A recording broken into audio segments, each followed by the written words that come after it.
呢個世界上面所有動物都要食嘢，獅子老虎要揾肉食，牛要食草，雀仔都要揾蟲仔食。總之要從外界去揾能量，先至可以生存到落去。食嘢本來係生命最基本、最直接嘅一件事，但進食呢件事去到人類，件事就變得複雜咗好多。除咗件嘢食好唔好食之外，仲要諗香唔香、口感好唔好、個樣靚唔靚。仲要食嘢之前已經諗好多嘢。呢本書《小麥完全真相》，作者係 William Davies。佢喺書入邊講，現代嘅小麥係透過血糖嘅波動、食慾，甚至大量嘅獎賞系統，令到人越食越想食。上一集已經講咗小麥係點樣令人上癮。如果你有興趣嘅，可以睇翻上一條片。我哋人類真係好識得滿足自己嘅要求，動物嘅世界就好唔同啦。你有冇見過一隻狗食狗糧之前，隻狗喺度諗啊，啲狗糧擺喺個兜仔度擺得靚唔靚咧？擺盤好唔好呢？然後再諗下用咩餐具食嗰兜狗糧。又或者你去條門行山，見到喺度食草嗰隻牛，佢會唔會諗下面前嗰堆草嘅構圖靚唔靚先至擺落口？或者隻貓喺度食你啲貓糧同埋啲雞肉嘅時候，會唔會諗下有咩生活品味啊？佢哋係唔會㗎。係人類先至將食物變成文化，變成審美、社交工具，變成獎勵系統，慰勞自己啊！今日做咗咁耐，辛苦咗成日，要食好啲啦咁樣。然後就好唔覺意忽略咗自己嘅健康，食埋啲高碳水同埋加工食物，搞到自己越食越肥，食嘢亂咁嚟。而今次同大家討論嘅就係小麥點樣引致我哋越嚟越多病。大家好，我係當爺。開始之前喺下面撳個 like，訂閱我嘅頻道，繼續支持我講好書俾大家聽。不論係精製碳水定係小麥，對於唔同年紀嘅人嘅壞影響都好相近。小麥食落肚之後變成葡萄糖，長期如果食太多嘅話，身體就會不停咁處理血糖同埋胰島素。老人家揀嘢食好多時唔係按營養學去諗㗎。一個活咗幾十年嘅老人家，其實佢哋嘅飲食習慣已經定咗型。有冇發覺佢哋中意食中式嘅食物？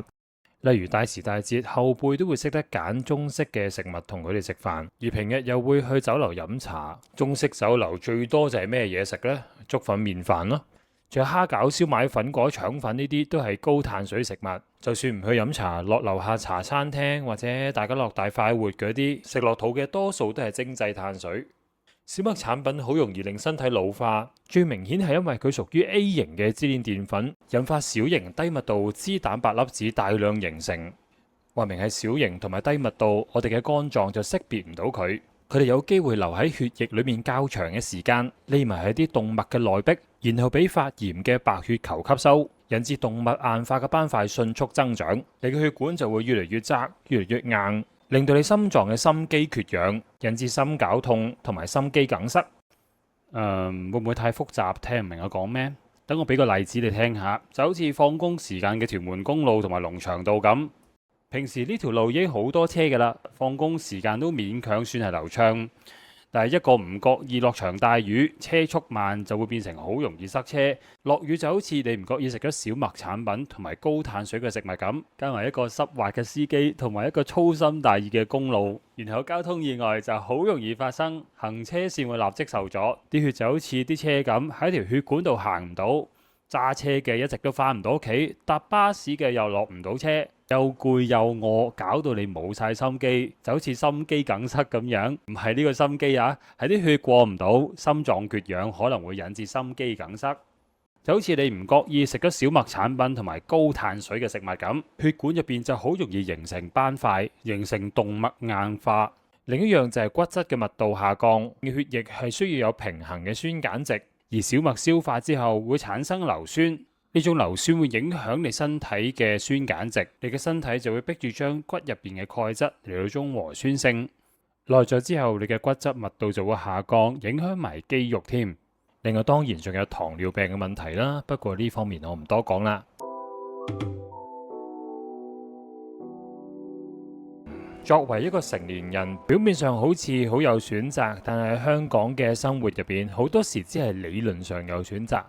當一個會返工嘅香港普通人嚟講，喺趕急嘅上班時間，最容易買到、最快食完、最飽肚嘅，通常就係麵包、飯、粉麵、通粉呢一啲咁嘅午餐同埋早餐。成年人身體最麻煩嘅地方就係身體唔會即刻俾一個好大嘅警告俾你，通常都係慢慢嚟。例如你個肚腩慢慢大，到你去 body check 嘅時候，先至會知自己血糖高或者有脂肪肝。呢本書裡面講嘅小麥肚，講嘅並唔係普通身形問題。小麥同埋精製碳水推高血糖同埋胰島素，會令人容易累積內臟脂肪。所謂內臟脂肪唔係外面搣到嗰陣肉，而係包圍住器官嘅嗰陣肥肉。同發炎、胰島素抗阻、脂肪肝、心血管病嘅風險係有關，而且仲好難減肥減走佢嘅添。大肚腩只係第一個症狀，而其他病喺你年紀大咗之後會慢慢發出嚟。對於喺香港嘅小朋友、成年人同埋老人家，分別在於唔同年紀嘅人面對嘅生活處境唔同，身體反應亦都會有所不同。喺幼稚園同埋小學，如果係全日制嘅小朋友嘅話，基本上佢哋返學嘅食物冇太多嘅選擇，特別係午餐嘅時候，好多時都係由學校同埋飯盒供應商去決定嘅。一般嚟講，小朋友食早餐一般係食麵包或者係早餐穀物。午餐嘅飯盒都可能係以飯麵為主，而去到夜晚通常都比較豐富，所以話唔定一個小朋友由朝到晚都係以同一種嘅飲食模式包圍。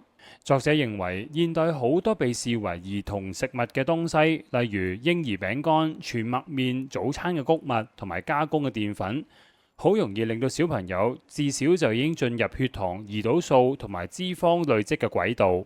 所以有時我哋見到啲僆仔肥肥地，好似幾可愛咁，又或者覺得大個佢應該就會瘦翻㗎啦，應該冇咩問題啩。但如果冇注意飲食嘅話，身體好可能會提早去習慣高碳水同埋高胰島素嘅模式，即係會變得越嚟越大食。另一樣就係青春痘，即係爆瘡。對一個小朋友嚟講，未必咁快會有糖尿病或者高血壓咁嘅問題。作者認為食太多小麥、乳製品同埋加工碳水太多，刺激到胰島素會推動皮脂分泌，令到暗瘡越嚟越多。但係生暗瘡對於一個小朋友嘅心智係好大影響。雖然小麥有咁多缺點，但係如果真係唔食小麥嘅話，係咪真係做得到呢？多食蛋白質同埋原型食物，少食精製碳水同埋小麥嘅話，其實難度好高。個難度高喺邊度？你最容易買到嘅一定係碳水化合物嘅食物，因為平、方便同埋飽肚。一個焗豬扒飯幾多錢呢？如果加埋嘢飲，大概50-60蚊，仲要係焗定俾你嘅喎，5分鐘就已經有得食。相反，如果你餐餐都諗住係食菜食肉，或者食沙律、食魚、食堅果、食牛油果，咁聽起嚟係幾健康，但係呢啲優質食材未必人人都負擔得到，亦未必可以好方便咁買到。所以實際啲嘅做法就係唔好將碳水化合物嘅食物成為你成餐飯嘅主角，食多啲菜同埋肉，食少啲飯同埋麵。控制碳水化合物嘅比例喺較低嘅位置，而蛋白質唔一定要買啲好貴嘅，例如雞蛋、豆腐、急凍肉、雞髀，都有啲實惠啲嘅選擇。總括嚟講，作者唔建議大家以小麥作為主食，但矛盾嘅地方係小麥喺我哋生活之中已經無可避免，唯有按自己嘅身體控制自己嘅飲食習慣，選擇健康嘅食物，係為自己未來嘅生活做好準備。我哋下一條片見。